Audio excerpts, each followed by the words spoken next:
दर्शकों नमस्कार, राम राम, जय श्री राम और जय माता दी। मैं हूँ अश्विनी मगोत्रा और आप देख रहे हैं अपना पसंदीदा न्यूज चैनल जम्मू तरकश। दर्शकों, रोजाना की तरह समय कुछ चुनिंदा खबरों का। तो चलिए बढ़ते हैं अपनी खबरों की तरफ। पहली खबर ये है कि कुशीनगर में पकड़ा गया एक पाकिस्तानी नागरिक। खबर यह है दर्शकों कि उत्तर प्रदेश के कुशीनगर में पुलिस ने एक पाकिस्तानी नागरिक को पकड़ा है। ये पाकिस्तानी नागरिक सिराजुल हक काफी अरसे से वहां रह रहा था। सिराजुल हक एलटीबी वीजा पर भारत में आया था और तकरीबन इसने 10 साल पहले फर्जी तरीके से अपना Aadhaar card, PAN card, Ayushman card, voter ID card सब कुछ बनवा लिया था। और ये इन कार्ड की बेस पर, कार्ड के आधार पर सरकारी योजनाओं का लाभ भी ले रहा था। इसके साथ कुशीनगर पुलिस ने 2 और लोगों को भी पकड़ा है जिन्होंने कार्ड बनाने में इसकी मदद की। तो चलिए दर्शकों बढ़ते हैं अगली खबर की तरफ। दर्शकों, ये एक खबर भी है और एक जानकारी भी है। महेश दास था असली नाम। दर्शकों, वैसे तो हम सब ने राजा अकबर और बीरबल की कहानियां और किस्से पढ़े भी हैं और सुने भी हैं, पर ये कोई नहीं जानता कि बीरबल का असली नाम महेश दास था। और बीरबल के नाम से तो हम सभी जानते हैं, जो राजा अकबर के नवरत्नों में से एक रत्न थे। महेश दास के नाम से उन्हें कोई नहीं जानता था, लेकिन जब राजा अकबर ने उन्हें बीरबल की उपाधि दी तो उनकी पहचान बनी थी। बीरबल का अर्थ है हाजिर जवाब जब बुद्धिमान होता है। बीरबल कम उम्र में ही कविताएं लिखने लगे थे और उनकी ख्याति के कारण रीवा के राजा ने उन्हें अपने दरबार में शामिल किया था। यहीं से बीरबल का जीवन शुरू हुआ था। दर्शकों, अगली भी खबर भी है और जानकारी भी है। यूं ही नहीं होता स्कूल की बसों का रंग पीला। वेवलेंथ के मामले में लाल रंग के बाद पीला रंग आता है। पीला रंग दूसरे रंगों के मुकाबले में 1.24 गुना अधिक आकर्षित होता है। और ये पीला रंग काफी दूर से भी देखा जा सकता है। स्कूली बसों को पीला रंग देने का सिर्फ और सिर्फ एक ही कारण है और वो है सुरक्षा। वैसे सर्दियों के दिनों में घने कोहरे में भी पीले रंग को बड़ी अच्छी तरह से देखा जा सकता है और पहचाना भी जा सकता है, ताकि सुरक्षा पूरी तरह हो सके। इसी कारण सिर्फ भारत में ही नहीं बल्कि पूरी दुनिया में स्कूली बसों को पीला रंग दिया गया है और स्कूली बसें पीले रंग की ही होती हैं। अगली खबर यह है दर्शकों कि जूनस इंग्लैंड की यात्रा पर। खबर यह है दर्शकों कि बांग्लादेश में अंतरिम सरकार के प्रमुख सलाहकार मोहम्मद यूनुस इस समय इंग्लैंड की यात्रा पर हैं। और जब वो इंग्लैंड पहुंचे तो वहां पर हजारों की तादाद में बांग्लादेश के निवासियों ने, जो इंग्लैंड में रहते हैं, प्रदर्शन किया और नारे लगाए, Yunus go back, Yunus go back. उन्होंने यूनुस पर जिहादियों को रिहा करने और देशभक्तों को जेल में डालने का आरोप भी लगाया और उनसे उनके इस्तीफे की मांग भी की। और प्रदर्शनकारी अपनी मांग पर अड़े रहे और नारे लगाते ही रहे कि यूनुस गो बैक। अगली खबर दर्शकों हम सबसे जुड़ी है, खास करके वहाँ के लोगों से जो ज़्यादा गर्मी वाले एरिया में इलाकों में रहते हैं। दोपहर 12 और 3 बजे के बीच बाहर निकलने से बचें। खबर यह है दर्शकों कि दिल्ली समेत उत्तर भारत के कई इलाकों में भीषण गर्मी पड़ रही है और इस बीच टेरी की अर्थ साइंस और क्लाइमेट डिवीजन की एसोसिएट प्रोफेसर माफ कीजिएगा एसोसिएट डायरेक्टर सुरुचि बड़वाल ने लोगों को चेताया है कि दोपहर 12 और 3 बजे के बीच बाहर ना निकलें। उन्होंने कहा कि दोपहर 12 बजे से लेकर 3 बजे तक बाहर निकलने से बचें। ये वक्त हीट स्ट्रोक जैसे गंभीर स्वास्थ्य जोखिम पैदा करने वाला है, जो कभी भी जानलेवा हो सकता है। दर्शकों, अगली खबर भी हम सबसे जुड़ी हुई है।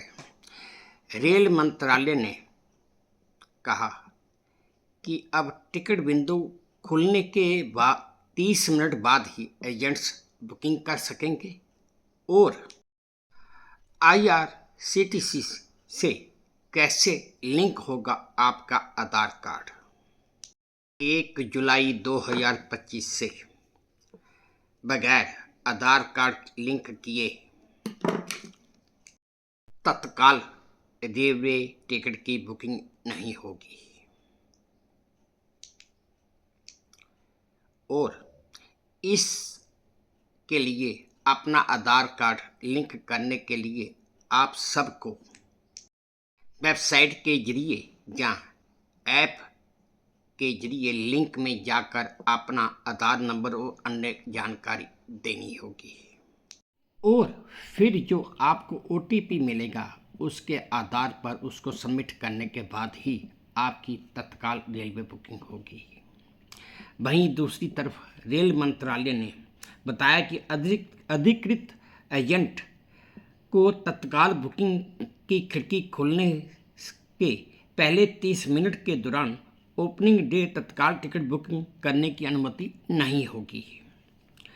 बकोल मंत्रालय एजेंट को सुबह 10 बजे से लेकर 10:30 बजे तक AC क्लास और सुबह 11 बजे से लेकर 11:30 बजे तक नॉन AC क्लास के लिए ही प्रतिबंधित किया जाएगा ताकि इस समय का फायदा आम लोगों को मिल सके, क्योंकि अधिकृत एजेंट विंडो खिड़की ओपन होने के साथ ही ज़्यादातर टिकटें बुक कर लेते हैं और फिर उन्हें महंगे दामों पर आम यात्रियों को बेचते हैं, जो कानूनी सरासर गलत है। बस इसी को रोकने के लिए सरकार ने ये कदम उठाया है। बढ़ते हैं अगली खबर की तरफ। अगली खबर यह है दर्शकों कि पति ने बर्तन डलवाए और पत्नी पहुंच गई थाने। खबर यह है दर्शकों कि यूपी उत्तर प्रदेश के हापुड़ में एक औरत अपने पति की शिकायत लेकर थाने पहुंच गई।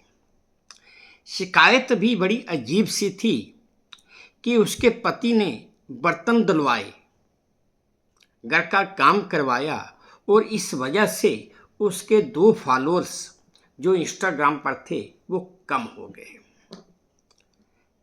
पुलिस वालों का भी दिमाग चकरा गया कि ये कैसी कंप्लेंट है और इसका क्या किया जाए। फिर पुलिस वालों ने तकरीबन 4 घंटे की कड़ी मशक्कत के बाद उस औरत को भी समझाया और उसके पति को भी समझाया। फिर दोनों में सुलह करवाकर मामला रफा दफा किया और फिर उन दोनों को घर वापस भेज दिया। है ना अजीब शिकायत। अगली खबर यह है दर्शकों कि विदेश मंत्री S जयशंकर की पश्चिमी देशों को आतंकवाद पर 2 टूक। खबर यह है दर्शकों कि भारत के विदेश मंत्री S जयशंकर ने बेल्जियम की यात्रा के दौरान यूरोपीय आयोग की अध्यक्ष उसरुल्ला वान डेर डियन से मुलाकात की है और उन्होंने उनसे साफ साफ शब्दों में कहा कि यह भारत और पाकिस्तान का मुद्दा नहीं है, यह मुद्दा पूरे विश्व का है। यह मुद्दा आतंकवाद का है, पूरे विश्व का है, और यही मुद्दा अंत में आपको भी परेशान करेगा।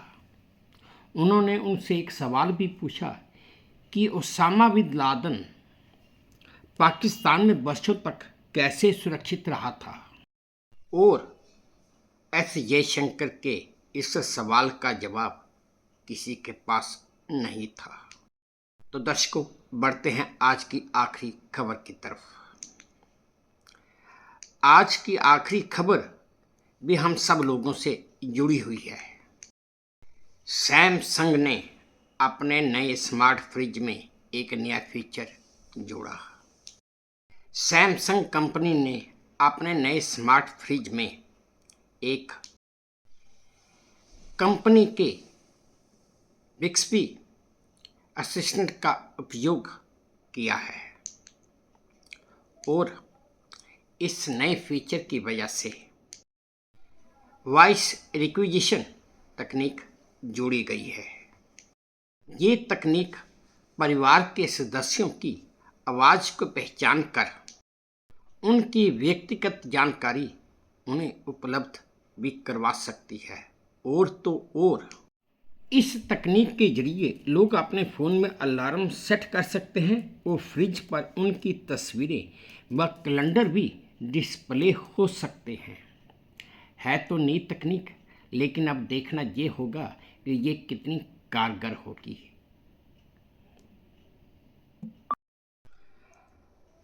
मिस्र के पिरामिडों के नीचे शोधकर्ताओं को मिला एक खुफिया शहर।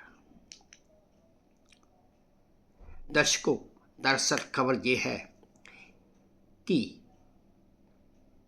मिस्र के पिरामिडों के नीचे शोधकर्ताओं को एक खुफिया शहर मिला है। शोधकर्ताओं के मुताबिक ये शहर 38,000 साल पुराना है, और शोधकर्ताओं का ये भी मानना है कि ये कोई छोटा मोटा ढांचा नहीं, बल्कि एक विशाल भूमिगत कॉम्प्लेक्स हो सकता है जो सभी पिरामिडों को आपस में जोड़ता है। अभी इसके ऊपर बाकी शोध तो चल ही रहा है। पूरा रिजल्ट और सही जानकारी के लिए अभी इंतजार करना होगा।